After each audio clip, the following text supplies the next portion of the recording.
Bonjour à tous et bienvenue dans cette vidéo Node.js. Maintenant, une chose que nous avons faite dans la dernière vidéo est que nous avons utilisé le routeur Express et que nous avons actuellement une configuration où nous avons également des routes non gérées. Si nous entrons du texte aléatoirement ici, nous obtenons cette erreur. Maintenant, généralement, nous voudrions avoir une page d'erreur 404 et nous pouvons le faire.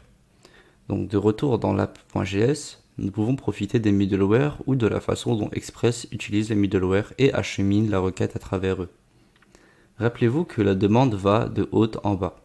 Donc si elle trouve un middleware qui la gère, elle ira là-bas. Puis par exemple ici, pour le slash avec une méthode get sur le routeur, nous finirons en fait ici. Nous n'obtiendrons pas non plus next ici pour qu'aucun autre middleware ne soit exécuté.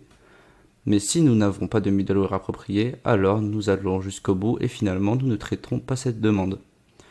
Donc, pour envoyer une page d'erreur 404, nous devons simplement ajouter un middleware catch-all en bas, où nous n'avons pas besoin d'un filtre de chemin, mais nous pourrions ajouter un slash, mais c'est la valeur par défaut de toute façon.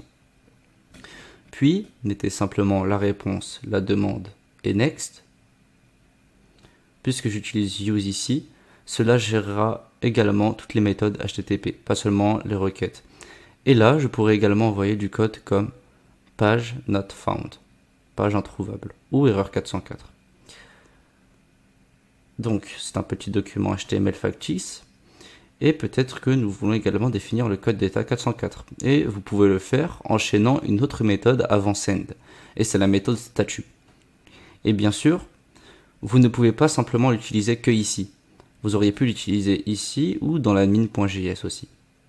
Donc toujours avant send, vous pouvez mettre le statut ou définir l'entête. Vous pouvez réellement enchaîner tous ces appels de méthode. Send doit être le dernier. Donc ici, je mets statut pour définir mon code d'état. Une autre méthode pratique ajoutée par Express.js. Et je vais le définir sur 404, qui est le code commun pour une page introuvable. Avec cela ajouté, si je l'enregistre et que je recharge maintenant mon chemin factice ici, j'obtiens page not found. Alors que pour add product, je reçois toujours ce formulaire. Donc cela fonctionne toujours. Le reste a cependant changé. Merci d'avoir visionné cette vidéo et je vous dis à la prochaine.